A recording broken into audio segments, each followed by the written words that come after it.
Competition आपके video lecture में स्वागत है स्टूडेंट्स। और आज का जो क्लास है वो खास करके जो अभी 67th का आज मेंस हुआ है उसके रिगार्डिंग है।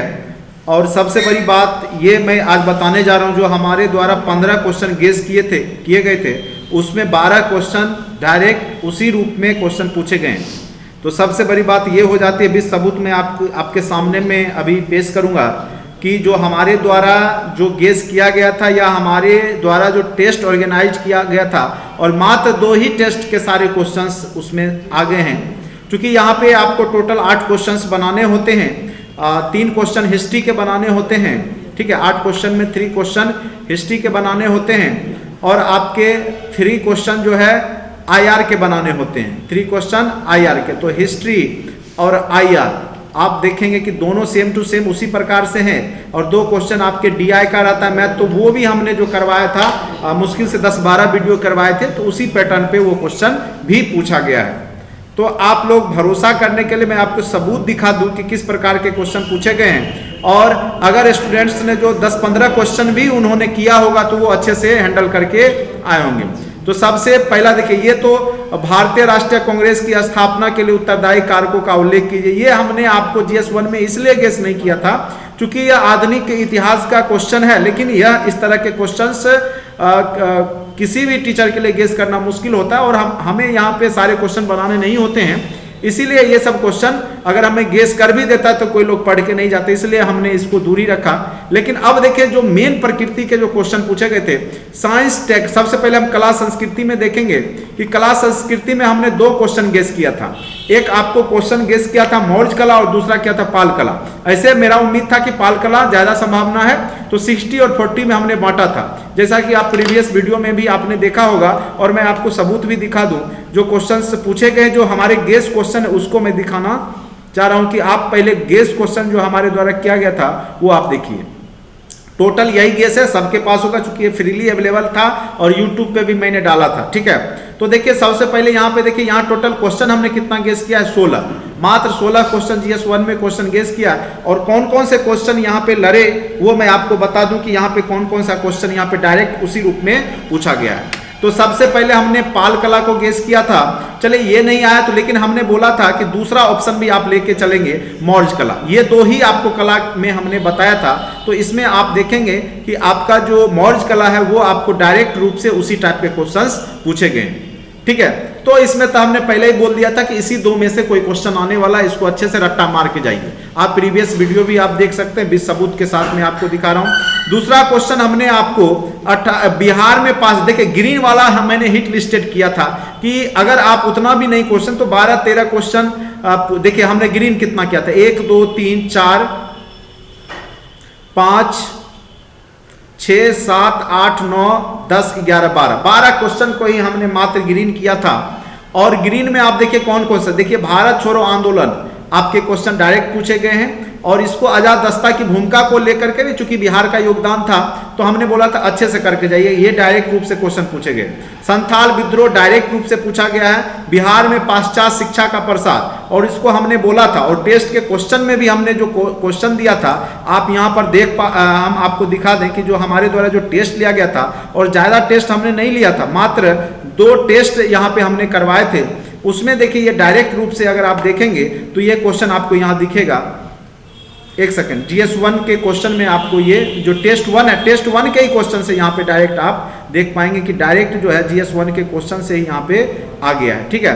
तो वो आप देखिए GS1 का जो हमारा जो पहला टेस्ट हुआ था वो मैं क्वेश्चन पेपर आपको दिखा दूं, ठीक है। ये देखिए, तो यहाँ पे आप देखिए सेम टू सेम क्वेश्चन, ये देखिए हमारे द्वारा जो टेस्ट लिया गया था और देख रहे होंगे टेस्ट 1, और यहाँ पे देखिए सेम टू सेम क्वेश्चन है।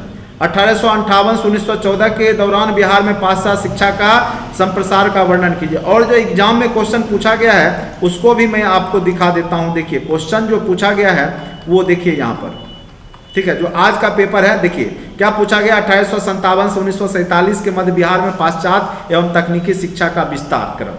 सेम टू सेम क्वेश्चन है जो कि हमारे द्वारा गेस किया गया था और प्रथम टेस्ट में इसको लिया भी गया था। जो मात्र 2 ही टेस्ट हमने करवाए थे, दोनों के क्वेश्चन हूबहू उसी टाइप के क्वेश्चन पूछे गए, ठीक है। तो एक क्वेश्चन आपका ये आपका डायरेक्ट, दूसरा कला वाला जो क्वेश्चन है आपका डायरेक्ट लड़ा है।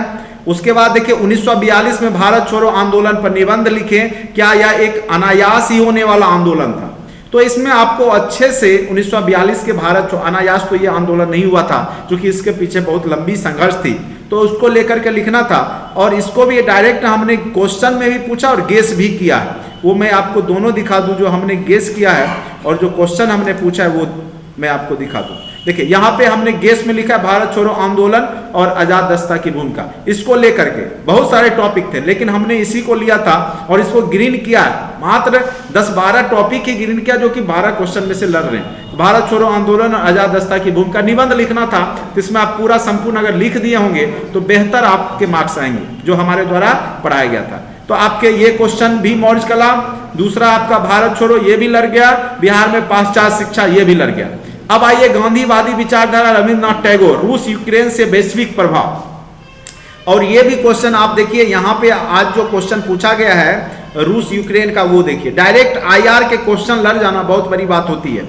रूस यूक्रेन के मध्य युद्ध के मूल कारण और भारत के विशेष संदर्भ में विश्व पे इसके प्रभाव, और हमारा आप नोट्स देखिए, नोट्स पे जो हमने करवाया है रूस यूक्रेन उसको भी दिखाता हूँ सेम टू सेम। अगर जो लोग कॉपी करके डायरेक्ट डिट्टो रट के गए होंगे और छाप दिए होंगे, बहुत ही बेहतरीन मार्क्स आने वाला है। देखिए हमारे द्वारा जो नोट्स दिया गया था वो देखिए, रूस यूक्रेन संकट, तो सबसे पहले हमने क्या दिया था, देखिए इसको जो हमने लिखा था, एक्सप्लेन किया था कि रूस यूक्रेन युद्ध के कारण को देखिए कितने अच्छे से हमने पॉइंट्स वाइज डिस्क्राइब किया था आपके बीच में, और हमने बोला भी था कि हिट लिस्टेड टॉपिक है, आप पुराना वीडियो आप हमारा जा करके देख सकते हैं। कारण के स्तर पे, फिर भारत में उसका क्या प्रभाव पड़ा उसको भी देखिए, प्रभाव विश्व की अर्थव्यवस्था पे और साथ साथ भारत पे क्या प्रभाव पड़ा वो भी हमने बताया था। तो ये सारे टॉपिक को लेते हुए देखिए युद्ध का भारत पे प्रभाव, और अब आप क्वेश्चन को देखिए जो आज के क्वेश्चन में पूछे गए हैं, रूस यूक्रेन के मध्य का मूल कारण भारत के विशेष संदर्भ में विश्व के राष्ट्रों पर इसका प्रभाव का वर्णन करें। देख रहे हैं सेम टू सेम, अगर जिन लोगों ने इसको डिट्टो लिखा होगा मेरे नोट्स को डायरेक्ट, उसको अच्छे मार्क्स क्या, यहाँ कम से कम 35 में आपके जो भी नंबर होते हैं 38 में कम से कम तो 25-26 नंबर तो आपको आसानी से दिया ही होगा, अगर आपने इसको अच्छे से लिखा होगा। ये डायरेक्ट डिट्टो क्वेश्चन आपका सेम टू सेम आपको उतारना था, कहीं कोई तरह का चेंजिंग नहीं भी किए होंगे तो कोई दिक्कत नहीं है, टोटल आपका ये डायरेक्ट आपका आईआर का एक ये हो गया। दूसरा देखिए हमने जो गेस किया था और टेस्ट पेपर 2 में क्वाड के बारे में क्वेश्चन भी हमने पूछा था, वो देखिए मात्र 2 सेट ही हमारे द्वारा टेस्ट लिए गए थे, और टेस्ट 2 के जो आईआर के क्वेश्चन है वहां पे देखिए यहाँ क्वेश्चन है, दिख रहा होगा आप लोग को, क्वाड से आप क्या समझते हैं और भारत के लिए इसका महत्व की व्याख्या करें। और अब मैं आपको जो एग्जाम में क्वेश्चन पूछे गए हैं उसको दिखा दूं, देखिए किस प्रकार से क्वेश्चन सेम टू सेम हूबहू, और हमारे द्वारा आंसर राइटिंग भी जो करवाया गया था वो सेम टू सेम आपके वही हूबहू अगर आप लिख दिए होंगे तब भी आपको बेहतरीन नंबर आएंगे। ठीक है, तो चलिए मैं आपको दिखा दूं कि क्वाड में से संबंधित जो अभी GS1 में क्वेश्चन पूछे गए हैं। देखिए क्वाड की उत्पत्ति, सदस्यता, विकास और उद्देश्यों का वर्णन कीजिए, भारत के लिए इसका महत्व क्या है। मैं अब आपको इसका जो हमने नोट्स बनाया था वो भी आपको दिखा दूं, इन सारे मुद्दों को हमने उसमें इंक्लूड किया है। देखिए यहाँ पे देखिए क्वाड और भारत आप देख पा रहे होंगे, जैसा कि हमारे द्वारा नोट्स दिया गया था उसमें देखिए क्वाड समूह की शुरुआत, वही बोल रहा है कि उसके संस्था के बारे में बताइए, तो ये कब गठित हुआ, क्यों हुआ, उसके बारे में भी जिक्र करने के लिए क्वेश्चन कह रहा है। ध्यान से पढ़िए क्वेश्चन क्या कर रहा है, क्वाड की उत्पत्ति कैसे हुई, सदस्यता, सदस्य के बारे में, विकास कैसे हुआ, उद्देश्य क्या क्या है और भारत के लिए इसके महत्व क्या है। अब हमारे द्वारा जो आंसर राइटिंग किया गया है वो देखिए, क्वाड समूह की शुरुआत दिसंबर 2004 में, यानी उसके उत्पत्ति के बारे में हमने बताया कब हुआ कि हिंद महासागर में आए सुनामी के बाद राहत कार्यों के लिए गठित सुनामी कोर ग्रुप से देखी जाती है, जिसमें सर्वप्रथम क्वाड समूह के चारों देशों ने मिलकर राहत कार्यों में योगदान दिया। तो सबसे पहले हमने उसकी उत्पत्ति के बारे में बताया, कब हुआ, क्या हुआ, कैसे हुआ, उसके बाद उसका विकास कैसे हुआ उसको बताया है, कौन कौन से देश शामिल, और यही सेम प्रकृति के क्वेश्चन आपको पूछे गए हैं कि कौन कौन से देश शामिल है, फिर उद्देश्य क्या है, ये देखिए ये भी पूछा गया है, और लास्ट में भारत के लिए क्या महत्व है वो भी पूछा गया। लग रहा है कि जैसे हमारे नोट्स के को देख करके क्वेश्चन बनाया गया है। ठीक है, देखिए पूरे सेम टू सेम, अगर जिन्होंने डिट्टो अगर सेम टू सेम ये कॉपी करके डाल दिया होगा तो सेम टू सेम आपके क्वेश्चन लग गए होंगे। ठीक है, तो यानी ये क्वेश्चन अब आपका आईआर सेक्शन का हो गया। अब फिर मैं आपके हिस्ट्री सेक्शन पे आता हूं, जो भी टॉपिक है हमारे नोट्स के ही लड़े हैं। चलिए अब आ जाते हैं नेक्स्ट, आप देखिए संथाल विद्रोह, इस पे टिप्पणी करना है। चंपारण सत्याग्रह रविन्द्रनाथ टैगोर। और हमारे द्वारा जो गेस किया हुआ क्वेश्चन है वो मैं अब आपको दिखाता हूं। जो क्वेश्चन हमने गेस किया था वो देखिए, गौर कीजिए, यहां पे कुछ दिख रहा होगा, संथाल विद्रोह दिख रहा है।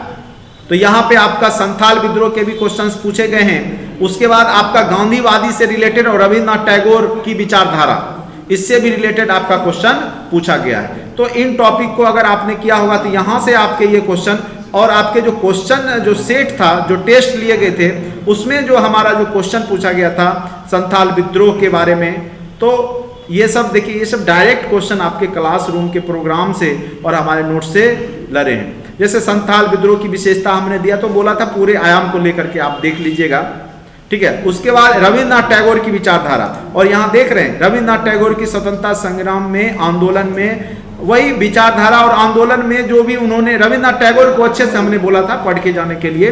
तो आप यहाँ भी देख रहे हैं कि आपका ये क्वेश्चन लड़ रहा है। उसके बाद चंपारण सत्याग्रह से रिलेटेड देखिए हमने क्वेश्चन बनाया था और उसमें पूछा भी था। यहाँ आप देख पा रहे होंगे कि जो हमने नोट्स दिया था चंपारण सत्याग्रह के बारे में, बहुत ही अच्छे से हमने डिस्क्राइब किया था। यहाँ पे डायरेक्ट आपके क्लासरूम प्रोग्राम से ये सारे क्वेश्चन लड़ गए, ठीक है। तो यानी आप देख पा रहे होंगे कि जो भी क्वेश्चंस हैं वो कहीं ना कहीं हमारे वीडियो लेक्चर से, हमारे पीडीएफ से, हमारे नोट से, और ज़्यादा हमने यहाँ पे नोट्स दिया भी नहीं था। मात्र 15 टॉपिक हमने बोला था करके जाना है, और 8 टॉपिक तो आपको पूछ ही रहा था एग्जाम में, ठीक है। तो ये भी क्वेश्चन आप अच्छे से देख पा रहे होंगे कि डायरेक्ट आपके क्लासरूम प्रोग्राम के जो नोट्स हैं उससे डायरेक्ट चंपारण सत्याग्रह के बारे में पूछे गए हैं। चलिए और नेक्स्ट क्वेश्चन को एनालाइज करते हैं। रविन्द्रनाथ टैगोर की स्वतंत्रता आंदोलन में योगदान, तो डायरेक्ट रूप से तो इन्होंने योगदान नहीं दिया था, लेकिन इनडायरेक्ट रूप से दिया है। उसके हम नोट्स को दिखाते हैं कि हमारे द्वारा जो नोट्स दिया गया था उसमें डायरेक्ट इसी पॉइंट पे चर्चा किया गया है, और वो आपको मैं दिखा रहा हूं, आप लोग देख लें एक बार। देखिए क्वेश्चन का देखिए आंसर इसमें छिपा हुआ, जो लोग रविन्द्रनाथ पढ़ के गए होंगे आराम से डिट्टो लिख दिए होंगे। भारत के राष्ट्रीय आंदोलन में उनकी भूमिका पूछ रहा है। देखिए हमने शुरुआत ही किया किस प्रकार से। भारत के राष्ट्रीय आंदोलन में रविन्द्रनाथ टैगोर की विचारधारा निश्चित रूप से महत्वपूर्ण है। ये प्रत्यक्ष रूप से राजनीति में नहीं रहते हुए भी अपनी विचारधारा के माध्यम से राष्ट्रीय आंदोलन में सहयोग प्रदान किया, और यही क्वेश्चन पूछ रहा है कि किस प्रकार से विचारधारा के स्तर पे इन्होंने सहयोग किया है राष्ट्रीय आंदोलन में, राजनीतिक, राज, लोकतंत्र सब के बारे में। तो वो हमने आपको अच्छे से जो डिस्क्राइब किया है, तो उससे आप अगर लिखे होंगे तो आपको लग जाएगा कि राष्ट्रवाद से रिलेटेड हो, चाहे किस प्रकार से उन्होंने स्वतंत्रता संग्राम के समय में जो आपका स्वदेशी आंदोलन हुआ था उसमें जो है उन्होंने बताया। फिर 1919 में जो अपना जो उनको अवार्ड मिला था उसको त्याग करके जो उन्होंने अंग्रेजों का विरोध किया था, तो वो सबसे राष्ट्र भक्ति उनकी दिखाई देती है। तो कहीं ना कहीं ये इससे रिलेटेड हमने जो चर्चा किया था तो वो आप यहाँ पे लिख दिए होंगे तो आपके अच्छे मार्क्स। तो 3 ही क्वेश्चन लिखना ही था, तो इतना क्वेश्चन पढ़ने की जरूरत भी नहीं होती है, क्योंकि GS1 में मात्र 3 क्वेश्चन आपको हिस्ट्री सेक्शन के लिखने होते हैं। और 3 क्वेश्चन में हमें उम्मीद है कि आप लोगों ने बेहतर मौर्यकालीन कला की विशेषता को तो जरूर लिखा ही होगा, क्योंकि उस दिन हमने अपना कॉपी भी पढ़ा है तो उसमें भी उसकी विशेषताओं का चर्चा किया था, और जो हमारे PDF हैं, वीडियो हैं, उसमें भी पूरे अच्छे से इसकी विशेषताओं के बारे में चर्चा किया हुआ है। रूस यूक्रेन, हाँ ये देखिए कुछ पॉलिटी टाइप के क्वेश्चन पूछे गए हैं जो कि IR में पूछे जनरली जाते नहीं थे। अब देखिए यहाँ क्या है, यह आरोप लगाया जाता है कि सत्ताधारी दल अपने हित स्वार्थों हेतु संवैधानिक संस्थाओं का दुरुपयोग करता है। क्या आप इस मत से सहमत हैं? तो इसमें सकारात्मक और नकारात्मक दोनों पक्ष को लिखना था। तो सत्ताधारी दल स्वाभाविक रूप से जो सत्ता में है तो उसी के माध्यम से राज्यपाल की नियुक्ति की जाती है, राष्ट्रपति को प्रधानमंत्री ही सलाह देता है। और जो भी संस्था है, चाहे CBI हो, आप देख पा रहे होंगे वर्तमान समय में, ठीक है, CBI का दुरुपयोग किया जाता है केंद्रीय सत्ताधारी पार्टियों के द्वारा। जो उसके विपक्ष के नेता होते हैं उन पे जो है छापा लगातार जारी किया जाता है। ये सब तो आपके करंट न्यूज में बना हुआ था, तो इसको मिला जुला करके आंसर राइटिंग आप लोग कर ही लिए होंगे। कोई ज़्यादा टफ क्वेश्चन यहाँ पे कुछ भी पूछा नहीं गया, जो भी टफ क्वेश्चन। अब देखिए जैसे ये भी पॉलिटी टाइप के क्वेश्चन है। भारतीय संदर्भ में एक राष्ट्र एक निर्वाचन की अवधारणा का वर्णन कीजिए। देखिए ये क्वेश्चन हमने पॉलिटी में करवाया है और उसमें हमने अच्छे से बताया भी। तो एक राष्ट्र एक निर्वाचन से क्या सकारात्मक पहलू होंगे और क्या नकारात्मक पक्ष होगा। जब हमने आपको भारत की चुनाव प्रणाली पढ़ा रहा था तो उसमें इसको अच्छे से हमने जिक्र किया था कि अगर एक साथ चुनाव होते हैं तो क्या क्या फायदा होगा। फायदा क्या क्या हमने बताया था कि धन की क्षति कम होगी, समय का जो अलग अलग चुनाव होते हैं तो ज़्यादा क्षति होता है तो वो कम होगा। उसके बाद राजनीतिक पार्टियां उसमें प्रचार में लगी रहती है जिससे विकास कम होता है। तो ये सब सकारात्मक पहलू को भी बताया था, साथ साथ नकारात्मक के रूप में बताया था कि बहुत सारे राज्य में क्या हो रहा है कि होता है कि कोई चुनाव जैसे जैसे यहाँ पे अगर मान चलिए लोकसभा का चुनाव 2015 में है तो उसके राज्य में 2013 में है, तो उनको भी साथ लाने के लिए 3 साल उनको पहले जो विघटन करना पड़ेगा। उसके बाद हमने नकारात्मक में ये भी बताया था कि जो क्षेत्रीय पार्टी होगी वो दबाव में आ जाएगी, यानी जो पूरे देश का जो पार्टी है, ठीक है, देश स्तर की पार्टी वो क्षेत्रीय पार्टी पर हावी हो जाएगी और उसमें क्या होगा, जो राज्य स्तर की पार्टी है वो कमजोर पड़ जाती है। तो नकारात्मक पक्ष को भी हमने अच्छे से आपको डिस्क्राइब किया था भारत के चुनाव प्रणाली में। तो कुल मिलाकर के आप देखेंगे कि 100% क्वेश्चन, हाँ, ये अग्निपथ विकास की योजना के बारे में भी पूछा गया है। तो अग्निपथ अभी चर्चा में बना हुआ था, जैसे उसमें 4 साल की नौकरी की बात की गई थी, तो ये भी टॉपिक महत्वपूर्ण था, लेकिन उतना महत्वपूर्ण हम लोगों के नज़र में नहीं आया था, लेकिन यहाँ से क्वेश्चन पूछे गए हैं। तो ये भी क्वेश्चन आप लोगों ने बना ही लिया होगा। इसमें तो आपको मात्र 3 क्वेश्चन बनाने ही होते हैं, तो 3 क्वेश्चन में आप रूस यूक्रेन अच्छे से क्वाड 2 बना ही लिया होगा, एक क्वेश्चन में आप या तो इन सब में से कोई बनाया होगा, ठीक है। तो बेहतर आपने लिखा होगा और उम्मीद करते हैं, जैसे आप देखिए DI के जो क्वेश्चन हैं, इस टाइप के क्वेश्चन जो पूछे जाते हैं इस टाइप के, तो ये सब हमने करवाया था आपको DI सेक्शन में, तो आप लोगों ने किया होगा। टेबल वाला भी हमने करवाया था, ठीक है। आप देखेंगे तो आपको दिख जाएगा सारा, ये जो आपका एंगल डिग्री वाला ये सब भी ज़्यादा वीडियो नहीं किया है, लेकिन जितना भी करवाया उसमें इस टाइप के क्वेश्चन आपको दिख जाएंगे, ठीक है।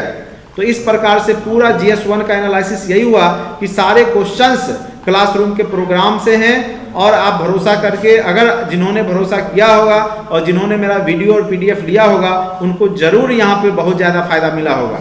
चलिए, सेकेंड पेपर का इंतजार मैं कर रहा हूँ, अभी थोड़ा देर में वो भी आ जाएगा तो मैं उसके ऊपर भी वीडियो बनाऊंगा। चलिए, आज के वीडियो लेक्चर में इतना ही। अगर आप लोग हमारे द्वारा जो पढ़ाया गया YouTube पे अगर आपको अच्छा लगा है तो आप जरूर से जरूर उसको लाइक कर दीजिए, सब्सक्राइब कर लीजिए चैनल को, और नेक्स्ट जो 68 आने वाला है उसके लिए हमारे संस्थान ने आपका पूरा प्रॉपर वे में एप्लीकेशन के माध्यम से टेस्ट सीरीज के साथ साथ आपके PDFs, वीडियो लेक्चर और सारा कुछ प्रोवाइड कर रहा है, तो आप इसको जरूर से जरूर ज्वाइन करें। आज के वीडियो लेक्चर में इतना ही। Thank you so much watching for this video.